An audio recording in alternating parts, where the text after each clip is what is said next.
Shambhu Adi.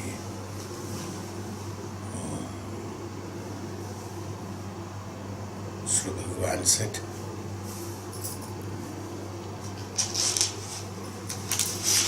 about the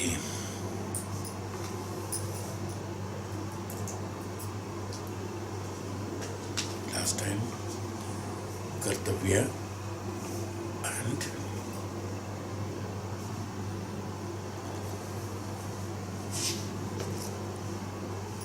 karma, that is duties and karmas. Kartavya and karma, what is the difference of that? We elaborated on that. What are the duties? What do you mean by the duties? And Bhagavan said, those duties, those kartavyas, as being born in the human body, must fulfill it through the jnana. That's why the kartavya cannot be completed. The kartavya cannot be executed unless one has the jnana. We all have experienced that. I still remember I used to think about myself. When such jnanam was not there, how one used to execute one's duties. It was without knowing anything. Whatever you thought, you considered it as duty.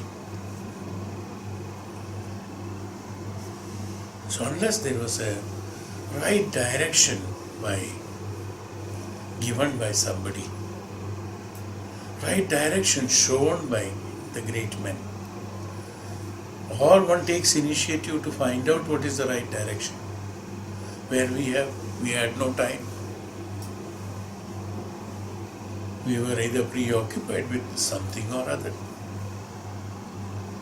You had been studying for something, you had been doing something, and you executed whatever has come to you or whatever somebody around you has told.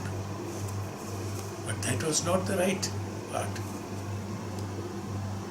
So that's why Bhagavan here said that observe the duties of life through learning process of the brahmacharyatvam. Like in Chandogya Upanishad we said, we should know what are the duties and how these duties should not interfere with the karma. And how the karmas should not interlude and complicate the duties also. How the duties are not separate from the karma again. So these are all vital points. How the duties are not separate from the karmas. They are nothing but karmas, but they are on a particular phase of it. In karma there are three phases. One is the duty. Another is identification of the self and upliftment of the self. Third is the strength to be in the absolute jnanam, which is known as sannyasa. Strength to be in that and execute the karmas. Even a sannyasi is executing the karmas. These are the three phases of the karma. So duty cannot be separated or identified as different from the karma, even though for the purpose of studies we give a clarification of that, because that leads a major part involving the universe, involving others. That's why duty has been given a certain amount of classification. As far as the identification of the self and execution of the karmas for the purpose of upliftment of the self during the process of sannyasa is also a karma, but that is not identified and projected outside, that nobody knows about it. Whereas in the case of duties, There are variants involved, there are various objects involved, there are various, that's also used for the purpose of the equilibrium and and ecological balance of the universe. Duties. They are duties. That's what is called duty. That has to be identified. This can be identified through a guru, through the jnanam, through the brahmacharya. One has to undergo that because they are very misleading sometimes.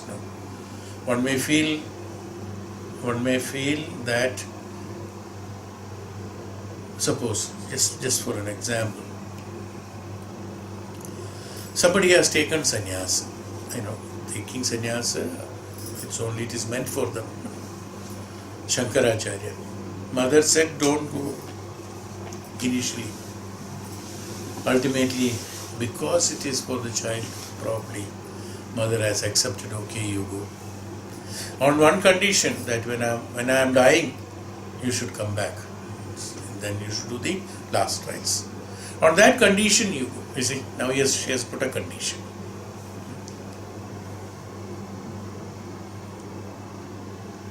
Now, normal human being, suppose not Adi Shankaracharya, he's an incarnation of Lord. Leave us. Suppose it's a normal human being. He will consider that following the mother's instructions to come back for the last duties and executing the last duties as karma. As duty. As duty.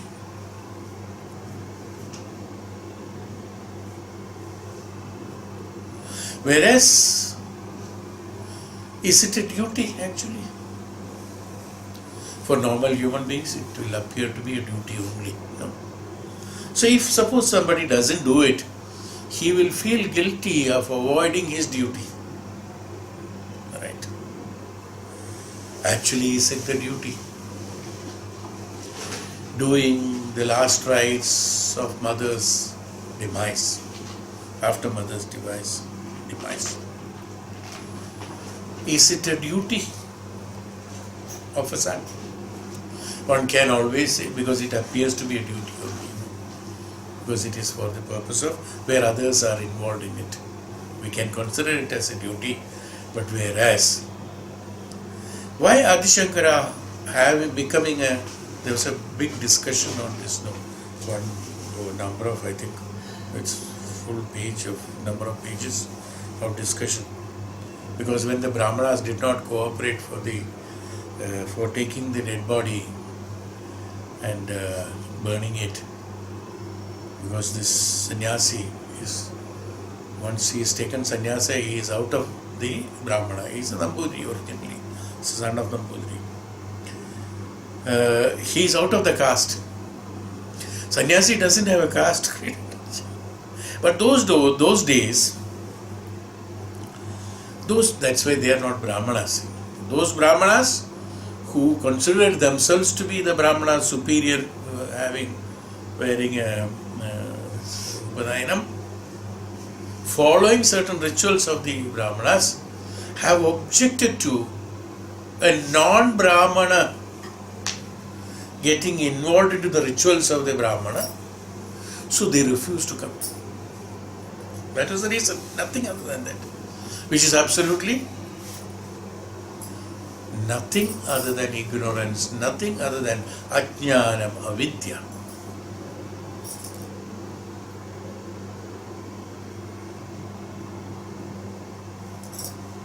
When it comes to a normal human being, yes, it becomes a duty. He considered it as a duty, and he undergoes the process of rituals as the others do. He would have done the same thing had he been here living with mother. Then the Brahmanas would have accepted, he would have undergone all the rituals, whether he likes it or not. That would have been a duty.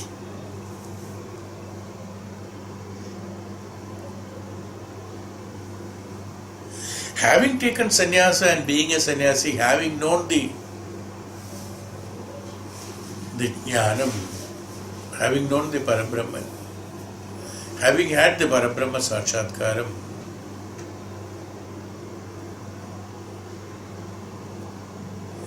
he could identify why Acharya's mother had put a condition, even though it appears to be a condition. It is, when it is analyzed, there is a lot of analysis on that. It was not a condition. It was not a condition, because had it been a condition,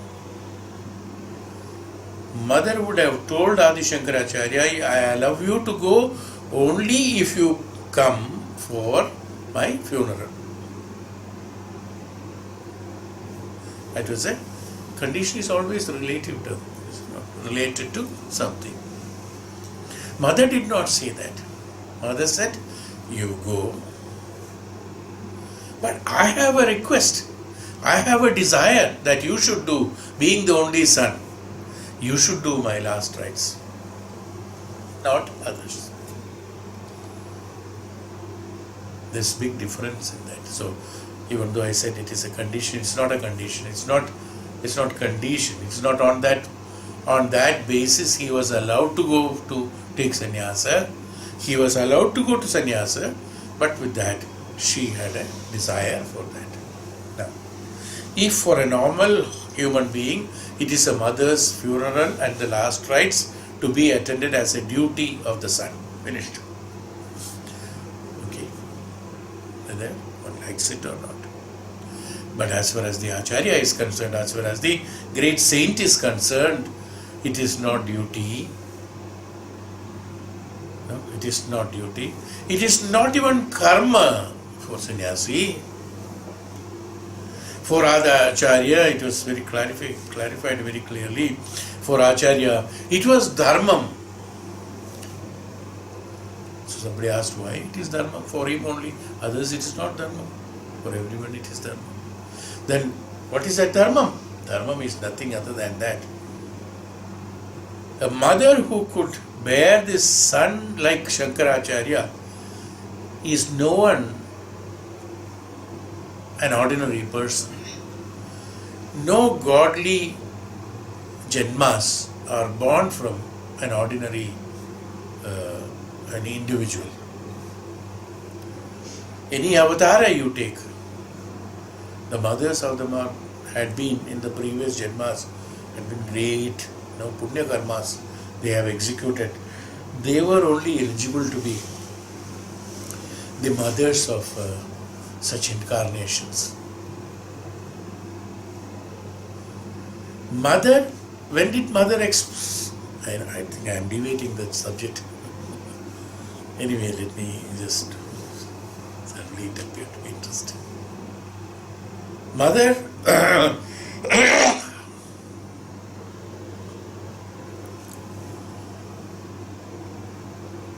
when he was going for sannyasa, he was 9 years old. And he was not a sannyasi. Had he been a sannyasi at that point of time, mother would have told why she is asking him to come back for the funeral rites.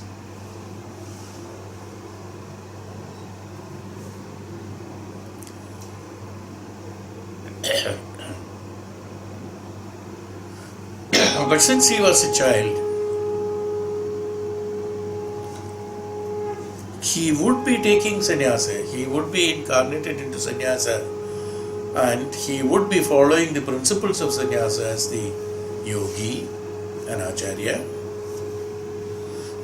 He will realize this, the desire expressed by mother, only at a later date. One.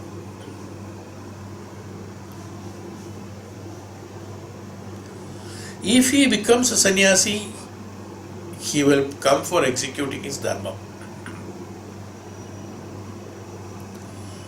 If he doesn't become a sannyasi, then he will come to execute the same thing as a duty.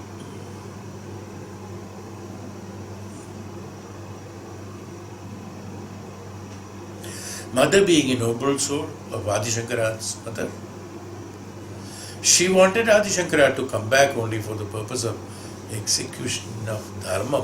Why? Because having taken the responsibility of bearing the Brunam of Adi Shankaracharya, she has become purified by that. Bhagavan's birth has taken place from her body. She has become purified.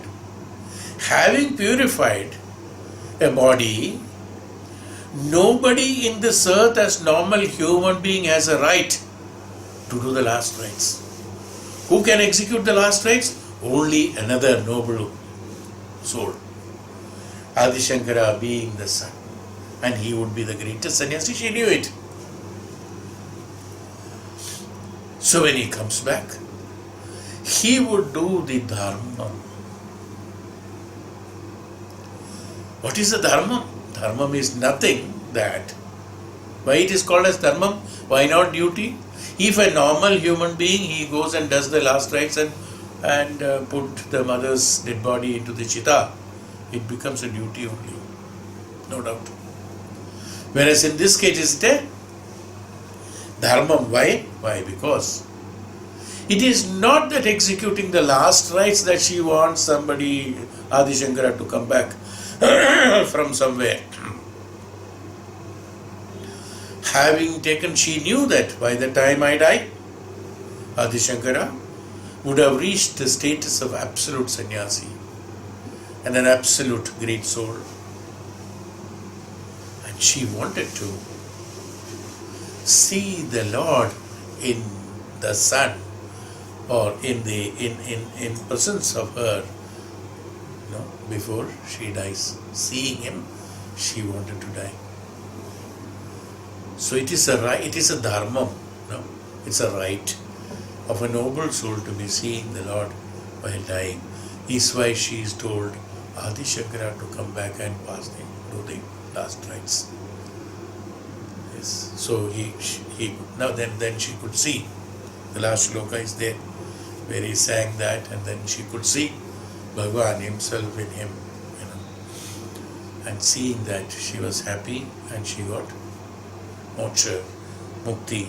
Had the same thing is done as a duty along with the other brahmanas, even though with all the rituals, would she, her soul, would have got this opportunity? No. Is why she said, you must come back to do my last rites. So, what I was talking about, duties and things, how it is interlinked, dharma, karma and the duty are interlinked, depending upon the understanding, depending upon the jnanam, how the deviation between them. You see now, is there any difference between duty and karma and dharma? As far as Adi Shankara is concerned, as far as the noble soul is concerned? No. But whereas, for a person who is living in the materialistic world, he has these deviations of kartavya, karma and dharma. So this has been identified as kartavya. Actually, there are no three things. Everything is karma and dharma. The karma executed through the process of dharma. Karma to be executed as akarma, we have already explained in Upanishad. That's called dharma. Should not be executed as a karma for the purpose of any return.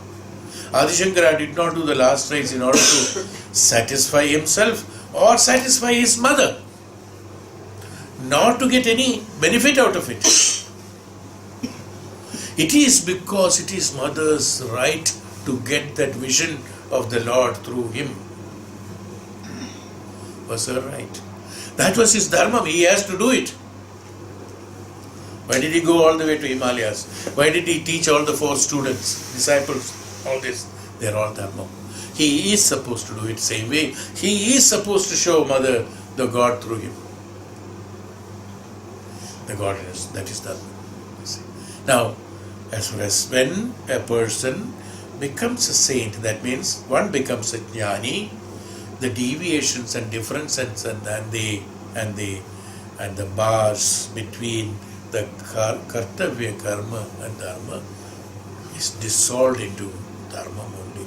Everything is dharma only. Only for the purpose of those who did not develop themselves to that level of attitude, the deviations have been created so that some sort of enforcement is being done here.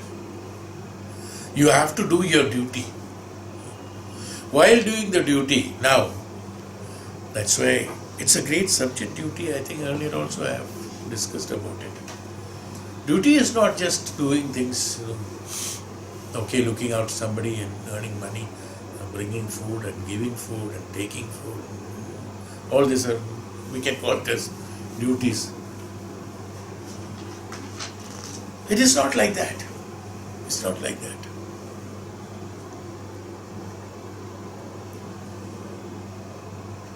Then why it has been divided like that? Duties, kartavya. Kartavya has been divided. Why? Because in that particular janma, that particular jivatma associated with other jivatmas around has a responsibility to share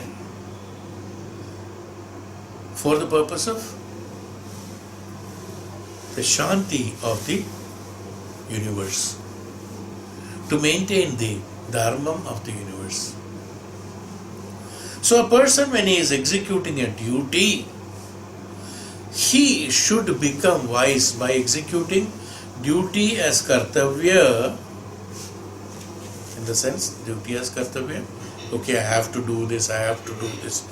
What are people telling? Oh, see, girl child is born.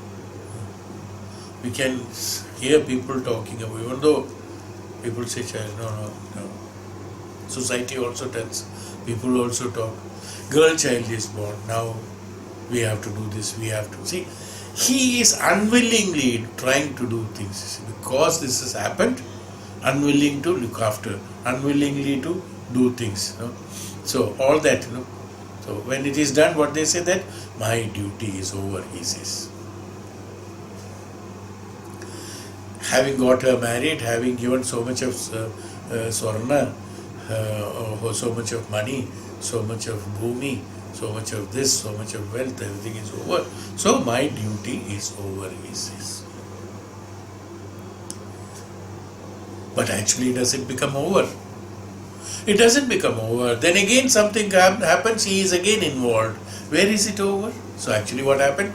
He misunderstood the kartavya as a particular act to be done only for some time, and that too for his own, as if he is the one who is responsible for it.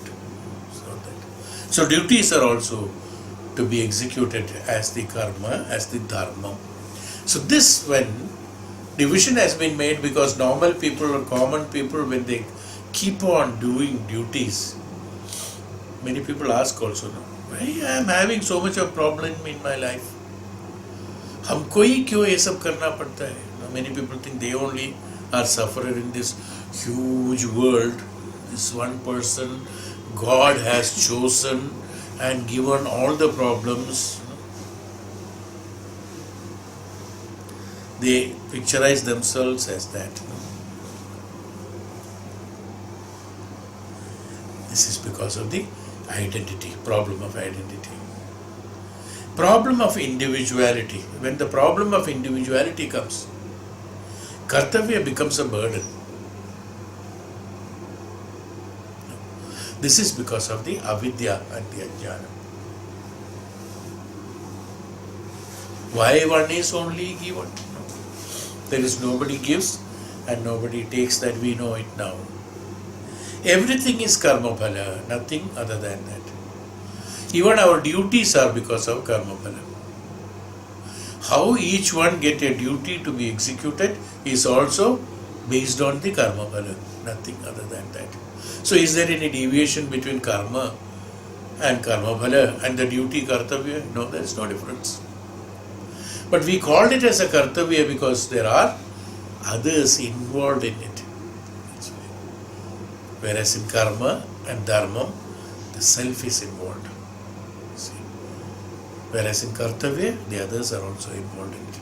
This way it is known as karta vyaya. That's why kartavya. Karta is me, the one who does it. Karta, executing, vyayam is spending. Doing something for others is kartavya. That's how the kartavya has come. It becomes a kartavya. In Srimad Mahabharatam, it was told the Pandavas when they lived in Vanavasakala or in the Ajnatavasakala, they went and stayed. You know that Bhima kills that bugger on Asura who used to eat. There's a contract between the villagers and him so that he doesn't kill everybody. So there was a contract that every day one man along with one cart full of food has to be sent to him. So the cart, the cows, the bulls, and the cart man and the food that's sent, everything will be eaten by him. That's what the arrangement. So that was a bugger. So village has decided that it's okay what to do. At least everybody will not die, village will be there. So that was their decision at that time. So these Pandavas happened to stay in one of the houses there. So at that point of time, one day there was a lot of crying and all taking place. There was only one son, small young fellow. So the Grahanatha has decided, the host, they were staying their house for a few days. They are staying there.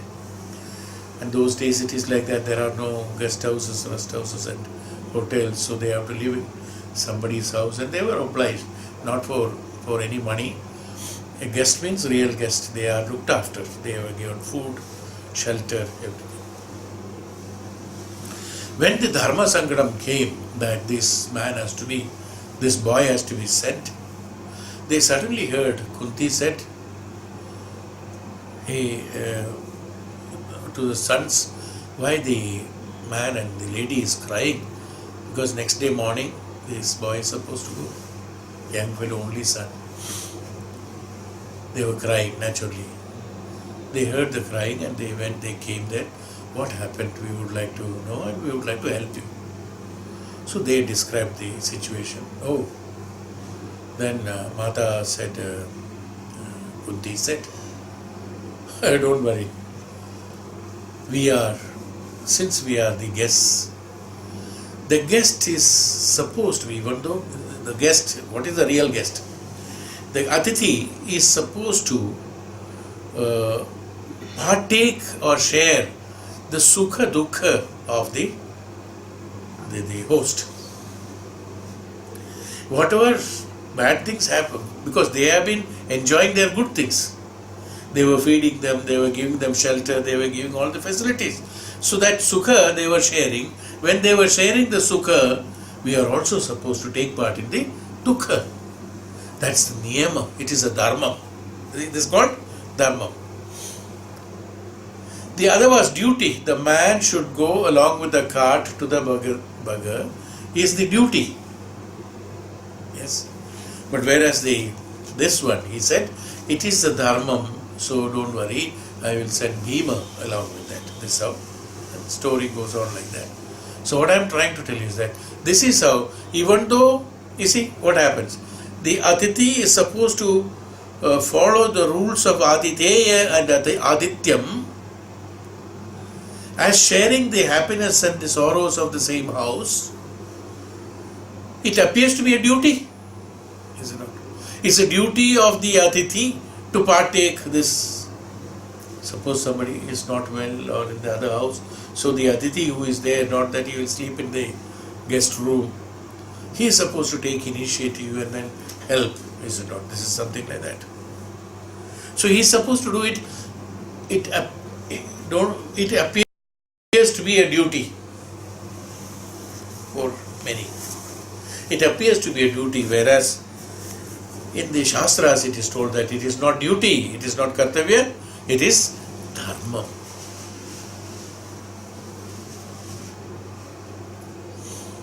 Now in this manner, when you look at things, you will not find a deviation.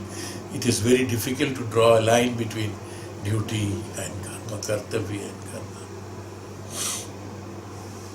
We are looking after our family, we are looking after our country, or ruling the country or society, or this XYZ. None of them are duties, even though this can be understood only. That is why he said one should observe the duties. When the duties are observed, it's not doing the duties, observing the duties. Observing the duties is that the duties have to be understood. What are the duties for a grihastha? As I told you in the last class also, something doing for the happiness of somebody in the house is not a duty. It is not observance of duty. This may be you are destroying the house by that. That is not the duty. So one should definitely have an absolute clear-cut understanding what is good for the house, how the house has to run. Not that you would like to express or exhibit your emotions or exhibit your extravaganza, or because you have got money, you throw to the small child who is in class 5 so that he can get spoiled. Will it become a duty? No. To educate him is your duty. To provide him the facility is your duty. Okay, that is dharma again. Is a duty. Having a son to take care of him is dharma. Is a karma. It is not duty again. So, but this is considered as a duty. Why it is considered as a duty? Now, as I told you, duties are those. Kartavya is that the karta executing for something for the other jivatma for the purpose of upliftment towards the dharmi is called kartavya. Alright?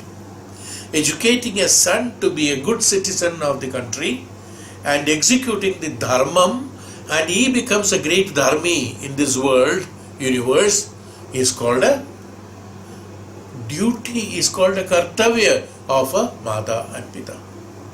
That's why it is known as kartavya, even though inherent meaning of kartavya is nothing other than dharmam, because through that what happens? He indirectly establishes dharmam in the universe. But through somebody, that when through somebody comes, when another jivatma is involved in it, it is known as kartavya, because karta is doing the where, and through others they make the universe better, is called kartavyam, even though it is dharmam alone. So when something other than the self is involved, it is identified as kartavya, even though it is karmam and dharmam. Am I clear? Whereas son is not there, son need not be educated, there is nothing to be done. So what happens? He educates himself. He does tapasya himself. He evolves himself. He does the vision of Brahma Sakshatkaram himself. Then what happens? Then we call the same duty, suppose, same thing as karmam and dharmam and sannyasam, we call it. The same thing. But when the same thing is done for another jivatma, for bringing that jivatma, uplifting the other jivatma, it is a kartavya. Why? Because it is a kartavya. Why it is kartavya? Because one is that identification of the self, one is that developing the self, one is that realizing the self, another is making the other realize his self. Making the other realizing his self is a duty, kartavyam, and realizing the self is dharma and karma. Simply, that's conclusion of it. So great thing, you see, even though it is dharma and karma. So let us not get confused. What is dharma and what is karma and what is kartavyam? Need not to get confused. When other objects are involved, then it becomes a kartavya. It is a kartavya. Because why it's told as kartavya? Again, that even if you don't do it,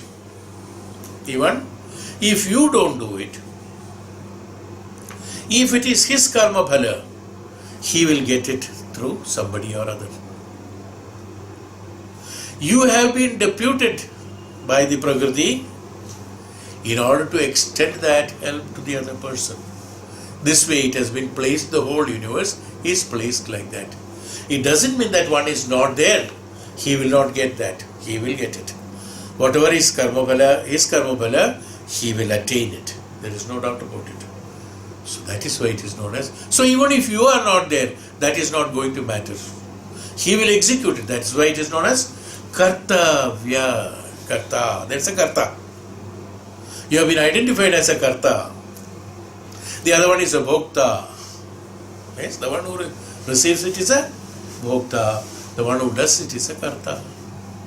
But as far as the self is concerned, or as far as dharmam is concerned, it is meant only for the self. So the bhokta and karta becomes one. When karta and bhokta becomes one, it is karmam and dharmam, and karta and bhokta are two different entities, then it is a kartavya. See how it is. But the subject is same. I am doing Brahma Sakshatkaram. I am helping you to do the Dharma Sakshatkaram, Brahma Sakshatkaram. That when I am helping you to do Dharma Sakshatkaram, I can call it as a kartavyam. When I do it for myself, I call it as a dharma. Both are same. Yes. That's why Kartavyam has got a responsibility. That's why we call it as a responsibility. What is responsibility? Responsibility is that, like me, I would make you also. Is responsibility. I would make you eligible for this. Is called responsibility. I will do this for eligibility of this. Is why it is known as kartavya, but both are for the purpose of dharma. So let us not, divide. Kartavya means whatever I want to do, I like to do, I can do. Dharma means I have to follow the Dharma Shastram. No.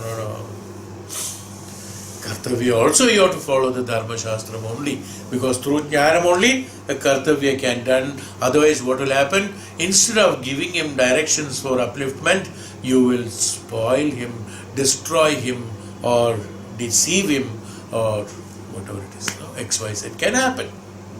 But you do not know what you are doing. But this can happen. But if you have the knowledge of the Dharma, then you will impart the Dharma. Yes. So dharmic way of execution of karma. That's why a brahmachari is the right one who is eligible to live the grihastha. That's why Chandogya Upanishad has beautifully said that, how that eligibility comes. Why all these confusions? Why all these contradictions? Why all these fights? They are all because of ajnanam, of identity of the dharma and kartavya.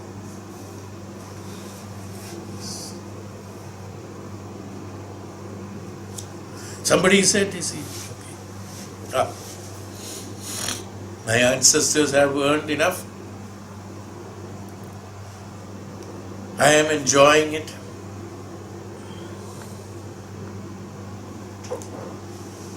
What is wrong in it?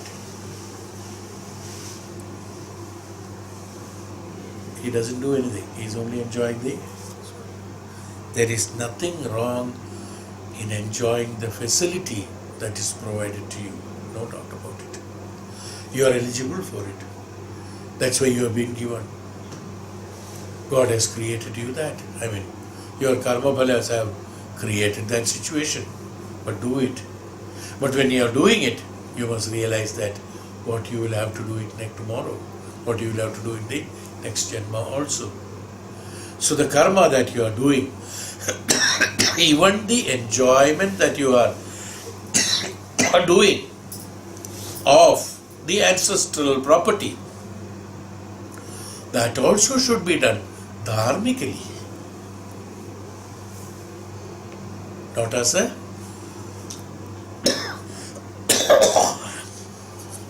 dhurta swabhava. That's why they call it as a dhurta swabhava. Dhurta swabhava, unnecessarily throwing away the wealth. So that's dhurta. For necessities you enjoy it. Who says no? You really enjoy it.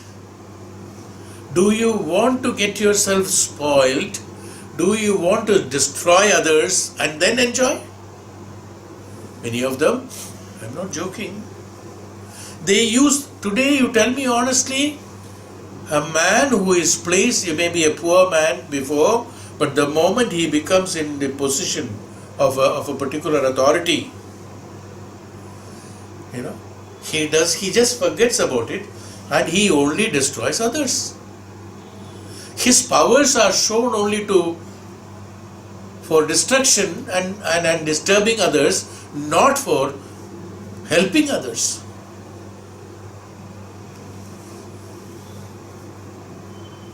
Like here, Bhagavan said in Ramayana, Raja is a servant of people, Praja.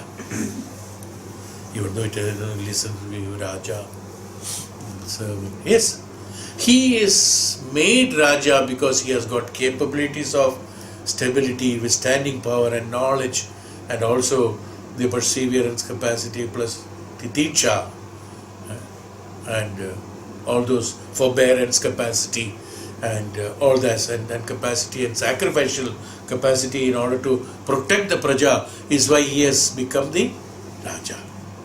That is his karma bala. He, in his Raja's position, certain facilities he has to enjoy, he will enjoy. But he will enjoy it dharmically. Raja need not to sleep on the floor. He has a horse carriage, he can move in that. There is a car provided for him. There are servants provided him. This is necessary for him. Because his time is spent for the welfare of the praja. He doesn't have time to do all these things. So somebody has to take care of these things. This help, we need not to call it as luxury. We can call it as absolute, karma bala. But whereas Raja's duties, no, Raja Dharmam, on one side they said, Raja Dharmam, they said. And Raja, what is Raja Dharmam? Raja's duties of welfare of praja, that becomes a duty.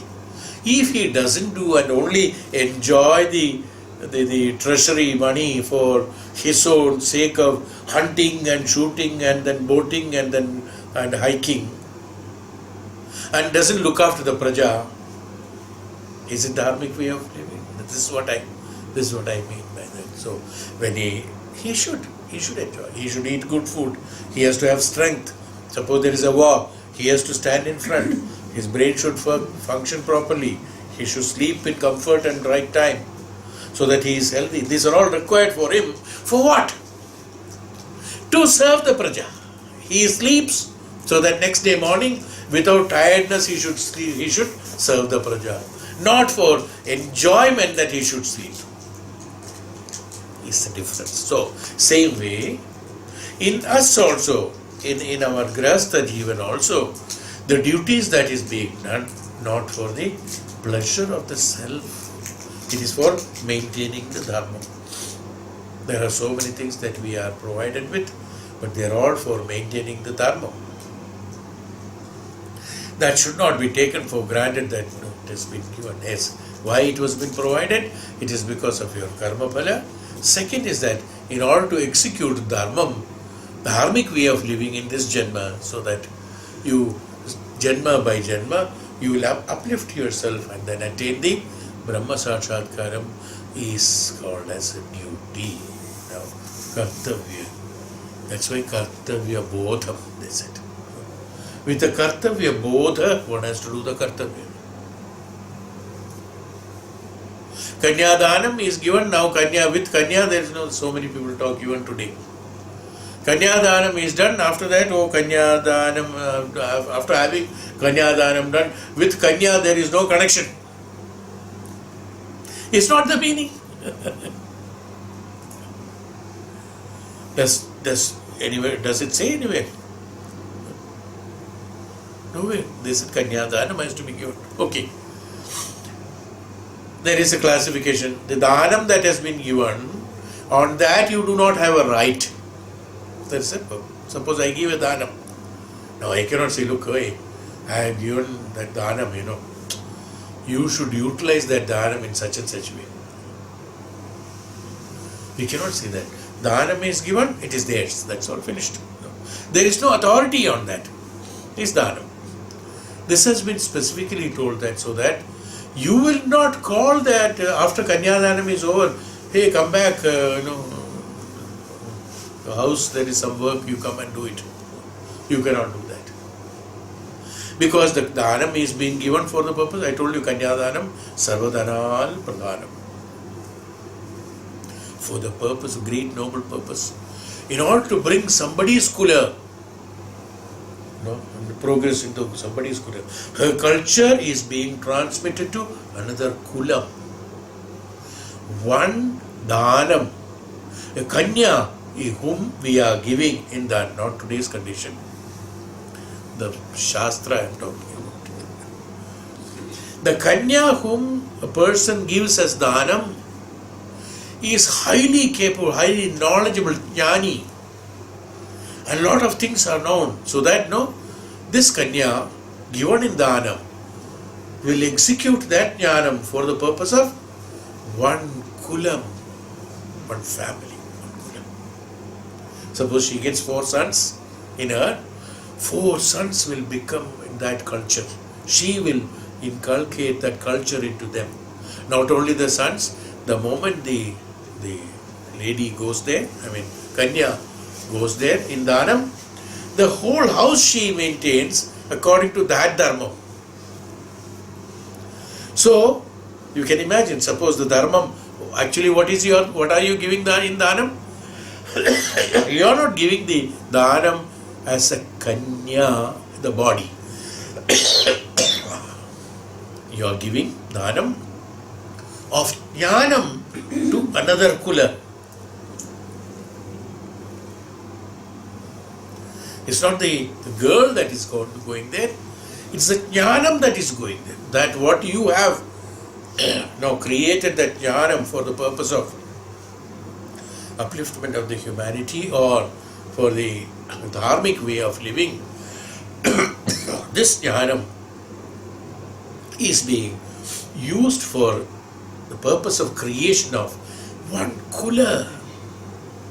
Now from there, number of descendants come. So is that making that jnanam to that Kanya, is it kartavya or is it dharma? Is it kartavya or dharma? Dharma it is. Now somebody says that no, we have nothing to do with the Kanya. After the Dhanam is given, is there any meaning in it? There is something to do, always.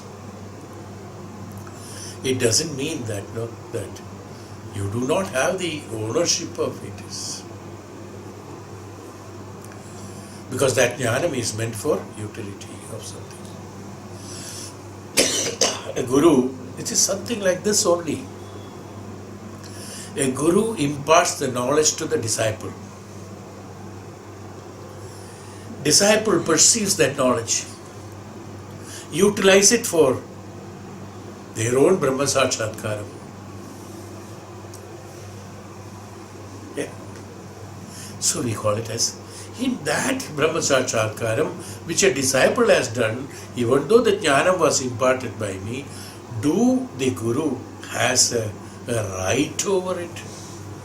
Or doesn't have, Dhanam has been given, so I should not have any right, or I have a right. Neither I have a right, nor I do not have a right. There is no question of right or there is no question of ownership on that.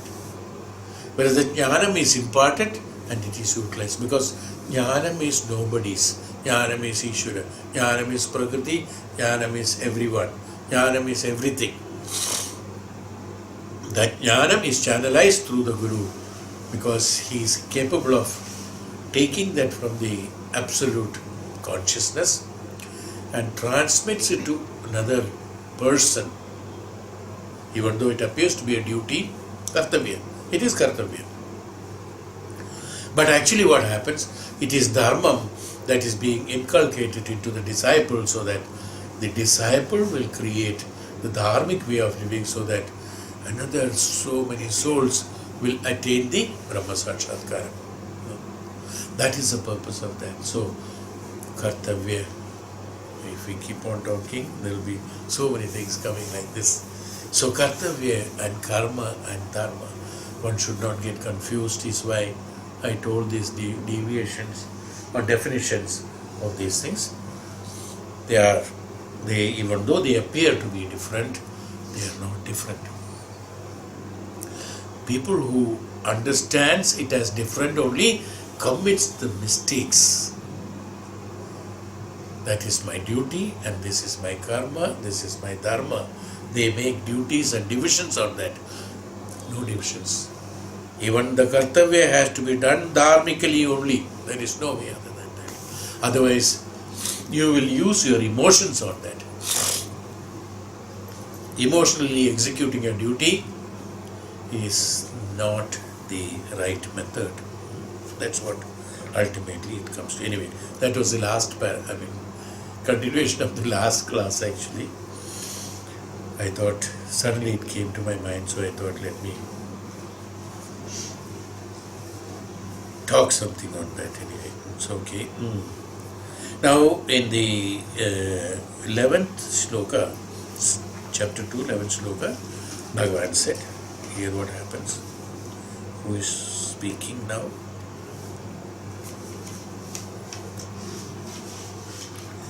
Shri Bhagavan Uvacha. Shri Bhagavan Uvacha. Dosha buddhayo bhayatito nishedhana nivartate guna buddhata cha vihitam nakaroti yatha arbhakaha. That's right. Dosha buddha adho bhayatito. Now, Bhagavan, after talking about the knowledge possessed and realization, hey Uddhava, that you are supposed to transmit to the world beyond the reach of both merit and demerit. That means guna dosha, merit and demerit. Guna dosha. Beyond the reach of guna and dosha, for such man, who is such man?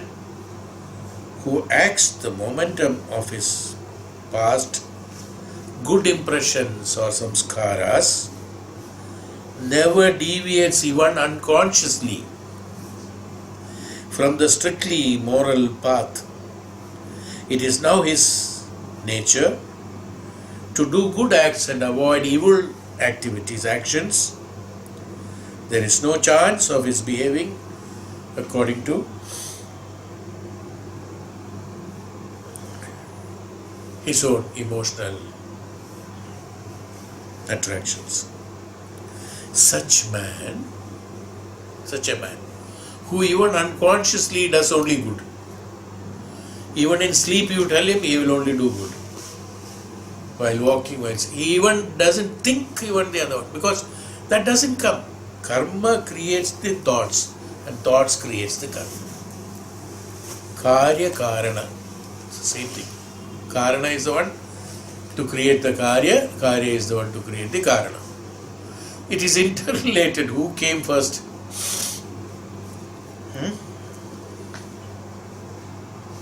Such a man who identifies himself in the absolute samskaras and never deviates even unconsciously. Even unconsciously a wrong word will not come from his mouth. Even unconsciously one wrong thought will come in his mind. Even unconsciously even a wrong action will come from his part of it. He having constantly being, that means who does have this? Who does constantly be practicing such activity of him is a Only a great sannyasi. Nothing like that. Who remains always in the highest consciousness, who is a Brahma Sakshatkari, who always sees the Brahman in him, who is a Brahman. Who is a Brahman? How can he commit any mistakes? It is not possible. He will never commit any mistakes. So everything that is done will be only dharma. That is why we say the right great people, not there are so many people in today Kali Yuga, externally they appear to be great noble men. So don't look at the Angavastra and decide the person. Who is truly knowledgeable person? No. We have to regard them. Why? Because they are Brahman only. From them, whatever Vani comes, it is why they call it as Guru Vani, they call it as Deva Vani. They want each Vakya that comes as Vedam. It's Veda Vakya. That's a saying that it's Veda Vakya. There's no change to it. Veda Vakyam comes from them because those people who are Brahma Sakshatkaris, in the sense who are practicing, who are living in the conscious level, they can never even by mistake commit a mistake. So when you have association with such people, you are taken automatically to a highest realm of the highest consciousness of the Dharma Sakshatkaram, Brahma Sakshatkaram. Dharma Sakshatkaram and Brahma Sakshatkaram. So such people will like a child. In child, he doesn't think and do. He does it. Without thought, an action cannot be done. It's not possible. Then how child is doing? Child is executing that without the mana thinking, without the emotion thinking. From where? Atma, direct instructions of Atma. He does an action. He takes a bottle in his hand and throws it. Okay, we may call it as destructive child. He has never thought. He never thought to break it.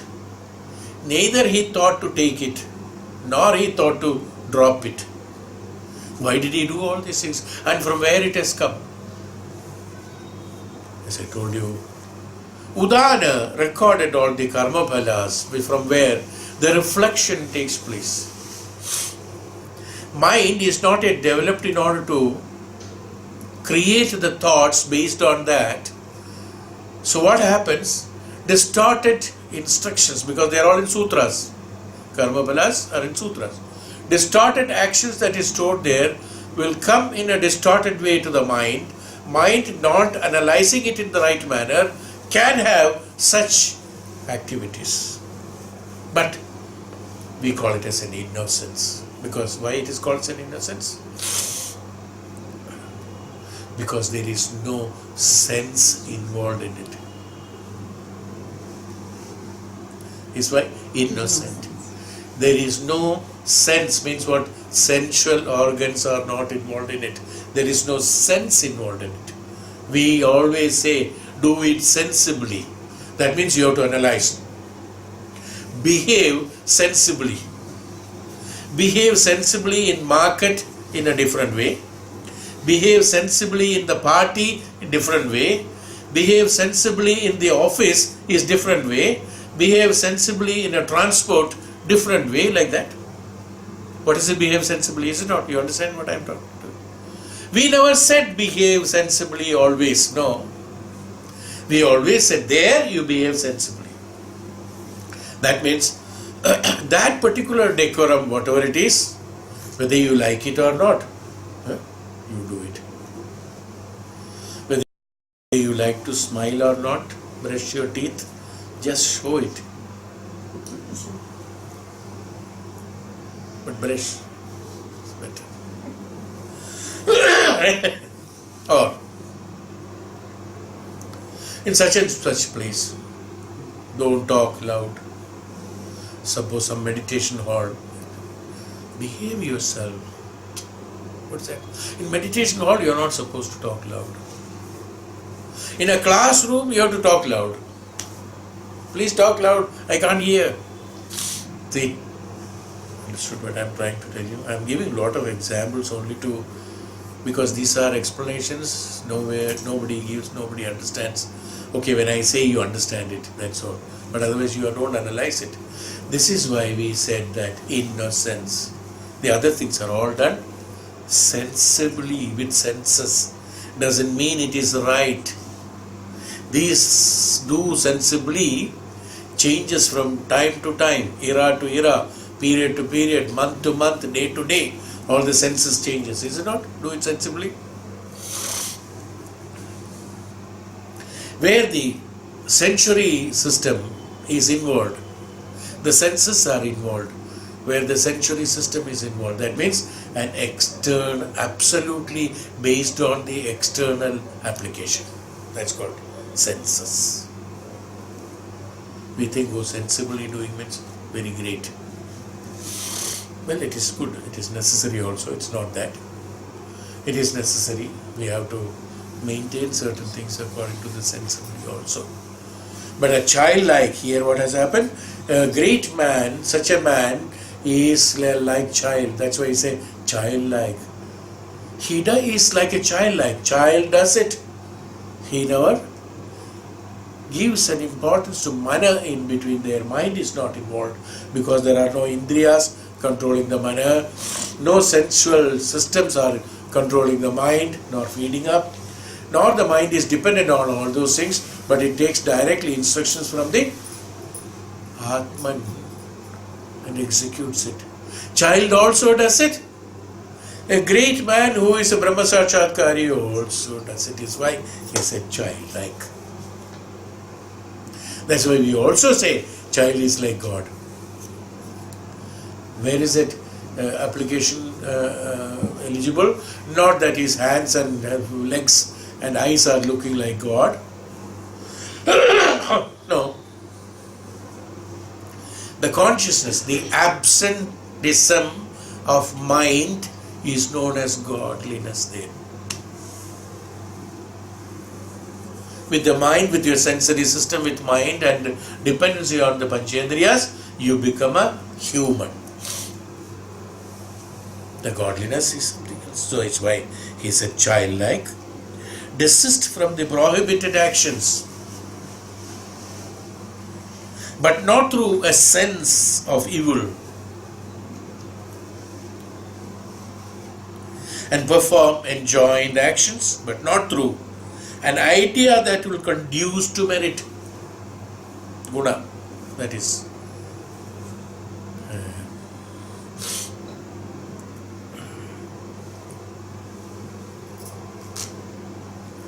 Merits and demerits both. Dosha, guna, dosha. Merit is guna, demerit is dosha. Desist from the prohibited actions. See, the word has been used as a prohibited actions.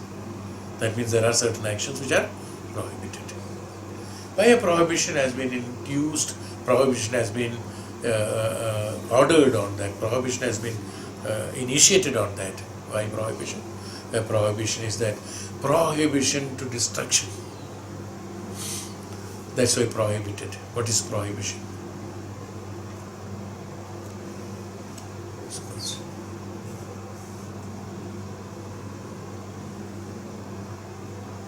Prohibition, habits. Those which are created by habits, that means by your practice, by your sensory system, by the Panchendriyas. Habits, prohibition. Habits, that means by your own assessment, you have done certain things. So those are all prohibited actions. Those actions are prohibited. Not by the way of you execute, depending upon your practice. That's why you take it for granted, In some places, okay, prohibition suddenly comes about the alcohol prohibition, government. In our mind, that only comes now. There are communities, alcohol is not prohibited. There are communities like in Africa, in India, in many other, even the Adivasis and things like that. No? Evening, including a child, will take alcohol. They pour in that patta and drink it. They will feed them alcohol. For them, there is no, the alcohol prohibition is not there. Why? Habituated. So that's not a prohibited. But where there is not habituated in that, that is prohibited. See, this is what I am trying to tell you. So what is prohibited? This is all derived by you. What is prohibited? What is not prohibited is derived by you, by your sensory system, by your education, whatever it is, by your environments, by the society, by XYZ, XYZ. This is called prohibition. That means they are all connected with the mind. Is why desist from the prohibited actions.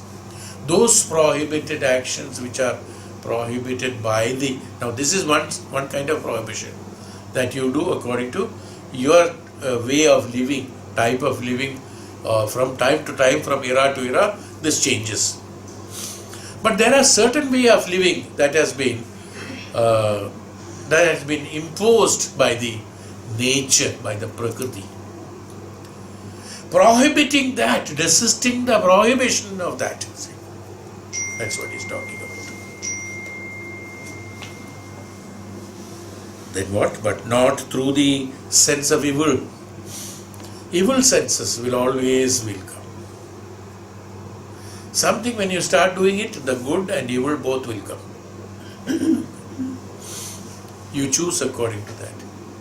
You choose according to your karma phalas, that means your educational background, your environment, your society, your upbringing, your interest, your expectation, your desire. Yes, there are so many reasons involved in that. Based on that, you will decide what should be the what is good and what is evil. Sometimes you decide an evil decision and say that it is good. He is a brahmachari or a great person, doesn't have that choice coming into his mind, because the elimination of mind which is existing due to the indriyas and the sensory system has been eliminated by practice and association of the highest consciousness or Brahma Sakshatkaram. So there cannot be such deviations taking place in his functionaries of day-to-day activities, even day-to-day activities, is what has been told. Therefore, it will not conduce to merit or demerit. It's not the guna dosha veda. Everything is, you call it as guna for him as far as he is concerned, is why merit, they said. Everything that he does and what he thinks is only guna. This needs the jnanam. That's why this is absolutely necessary. Hey, Uddhava, is what Bhagavan says, that it should be done like that. It's absolutely that. So, Sarvabhuta Surchanto Jnana Vijnana Nishchaya Pashin Madatmagam Vishwam Navabuddhyeda Vaimuna. Sarvabhuta Suhrit Chanto. Suhrit, friendship. Friend of all be to be, that means Sarva Samatva Bhavana. Sakha Bhavana is what I told you about Sakha Bhavana. I think I have given enough talk on that Sakha Bhavana. I think, no? Sarva Samatva Bhavana. Samatva Bhavana will come immediately when you do not have any desires. Have you noticed it? When there is no desire, suddenly the Samatva Bhavana will come. Even for an object, suppose you do not have craving for that. Suppose I'm eatable, okay. Already eaten so much I don't feel like. So to contribute it or give it away or to others, no, there's no pain at all. There will be a samatha bhavana, let others take it. Even in a small thing, no, that's a... So if you, in the life itself, in everything, the moment the desire is not there, immediately the samatha bhavana comes. You see. It's because of the individuality and the scarcity that one feels that, no, a samatha bhavana takes place.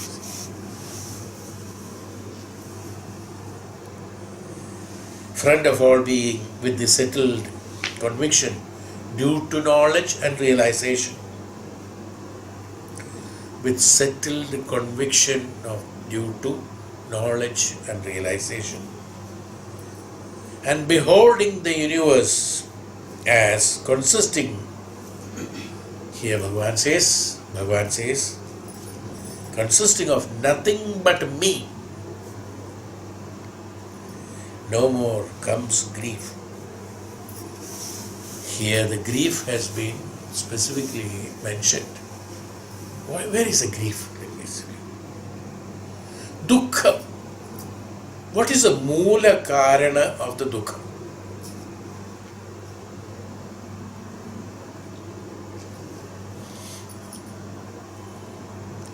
I know, we get confused because there is only dukkha. There's so much to explain. About 10 pages one can write dukkha. Answer in one word. How to do that? What are dukkha? What is dukkha? Answer in one word.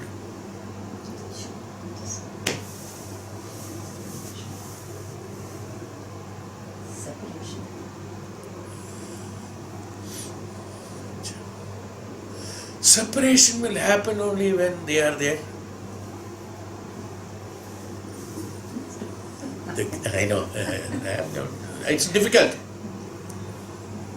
That's why Bhagavan said, hey, Uddhava, if you settle down with the conviction due to knowledge and realization and behold the universe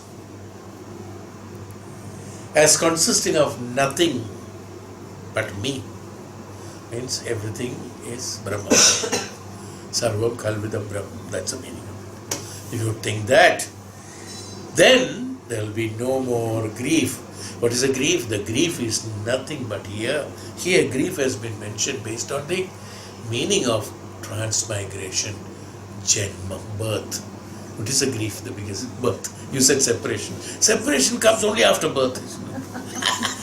Which is where we have to go to that, you see. The birth, rebirth, transmigration is a grief. Janana Marana cycle. See this, we always say that the out of the cycle of Janana and Marana, Mrityu. Birth and death, cycle of birth, about the birth and death. That's called, the birth and death is the grief. That's a grief. So, transmigratory situation is a grief. That the grief will go away.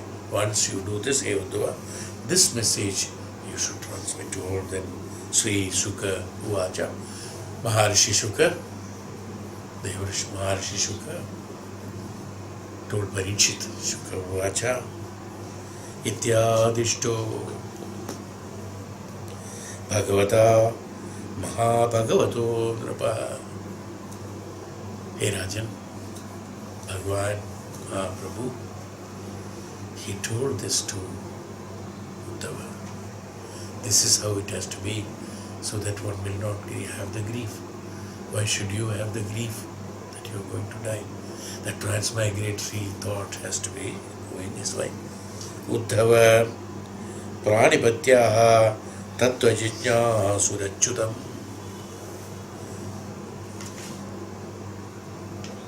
Hey Rajan, being thus commended by the Supreme Lord, the great devotee, servant Uddhava, servant. We are told in the last class now. So, what was that?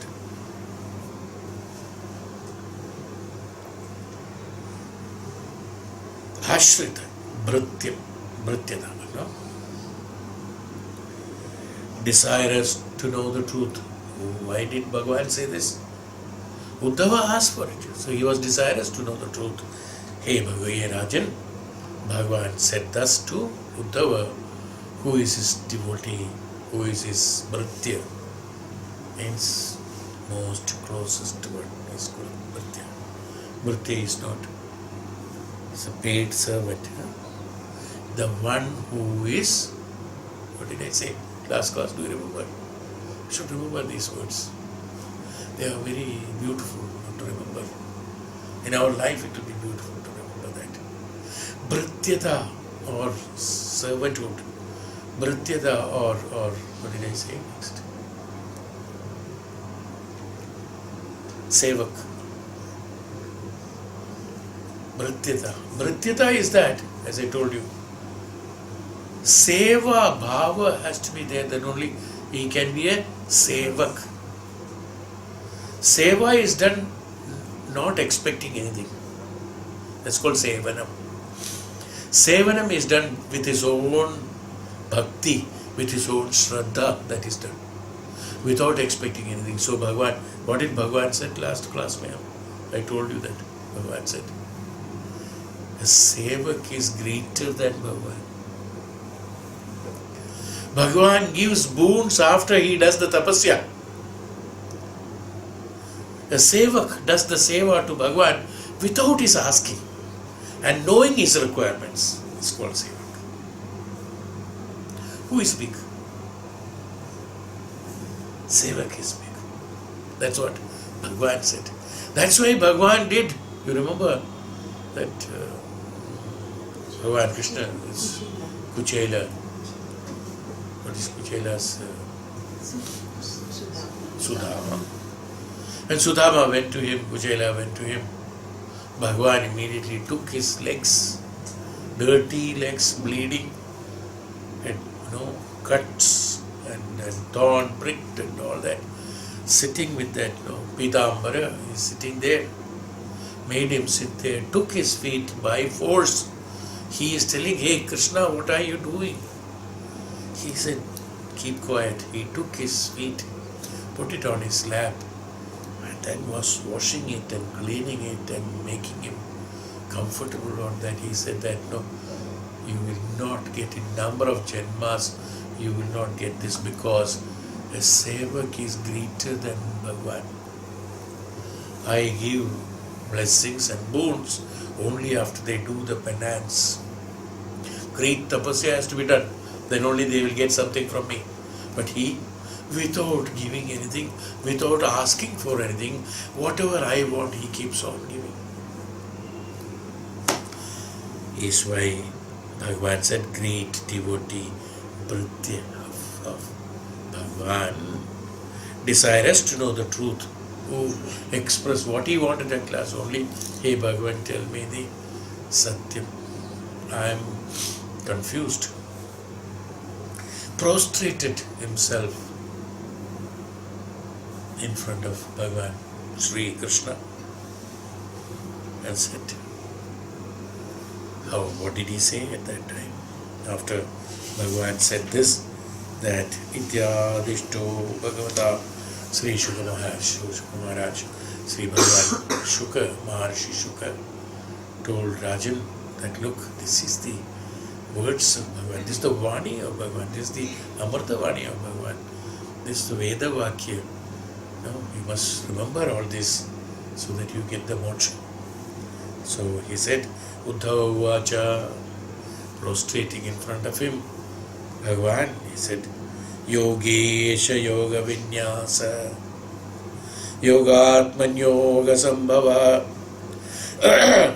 Nishreyasaya, Me Prokta, Satyaga, Sannyasa Lakshana, Yogesha, Yogi Vinyasa, Yogesha. Ishvara of the yogis.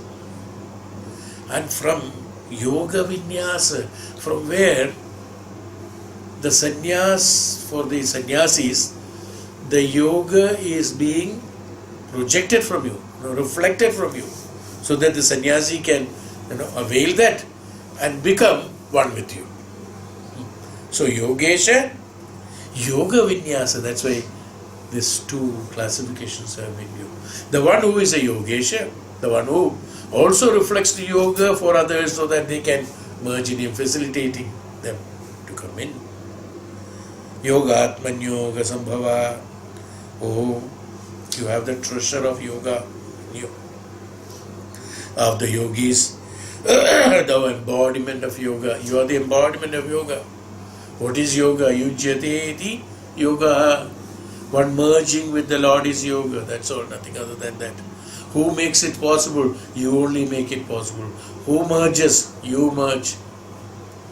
Who makes them feel to merge? You make them feel to merge. Everything is you only, Bhagavan. For my liberation, Uddhava says, for my liberation, thou hast recommended to me the path of renunciation known as sannyasa. Bhagavan here he says, Jnana Vijnana Samyukta Atma Bhuta Sharirinam. The previous class I have told this. Atma Anubhavamusthata Nantarihe Nyase. That you take the sannyasa, you take the brahmacharyatum, you take the sannyasam, you renounce everything, go around the world, and then when you behold yourself in me, you will get all the knowledge. Then you spread that knowledge to others who will need it. Because in the coming times, it is very necessary. Because all the people who are in here now, all the jnanis will die. All the jnanam will die. All the yadavas will die. Everyone will die. I am leaving you alone. You are responsible for this. Because I am also leaving. So, Uddhava at this point said, Hey Bhagavan, Tyagoyam Dushkaro Bhuvan Kamanam Vishayatmabi Sutaraham Tvai Sarvatmanna Bhaktairi Me Mati. Hey Bhagavan, Tyagoyam Dushkaramo Bhuvan.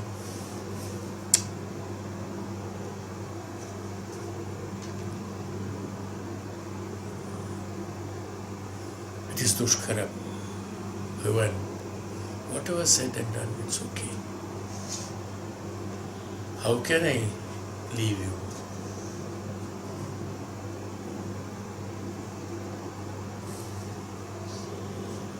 Hey infinite, Ananta, Adi, Anadi, Ananta, I consider this renunciation of desires as difficult. I find it very difficult to renounce this bhakti, this name, this attachment to you. How will I renounce? I find it difficult for worldly minded people. He is representing worldly minded. For worldly minded people. And the more so for those who are not devoted to thee, who are the self of all. They do not know, the people who are not devoted to you, they do not know that you are the one there in everyone. That's called Sarvam Kalvidam. In everyone, you are the one there. That Atman people have not realized it. And without realizing them, they thought themselves as their Sharira and Mana as themselves. And such people, how will they find renunciation? How can they accept renunciation? How can they take sannyasa? How can they do it? Hey Bhagavan, it is difficult. And for me, I don't know anything of this. I only know one thing. I cannot leave you. You call it renunciation, you call it sannyasa, you call it worldliness, you call it as attachment, you call it as desire, whatever it is. I don't know anything, I cannot leave you, that's all. It's the bhakti of him. Because I am but a fool, being passionately attached to this body. This body can be like this body can be like that also. To asking Bhagavan, no? Attached to this body, which are the creation of thy Maya. Concerning this, and I and mine, gently so instruct, hey Bhagavan, instruct thy servant, O Lord. Here is mentioned.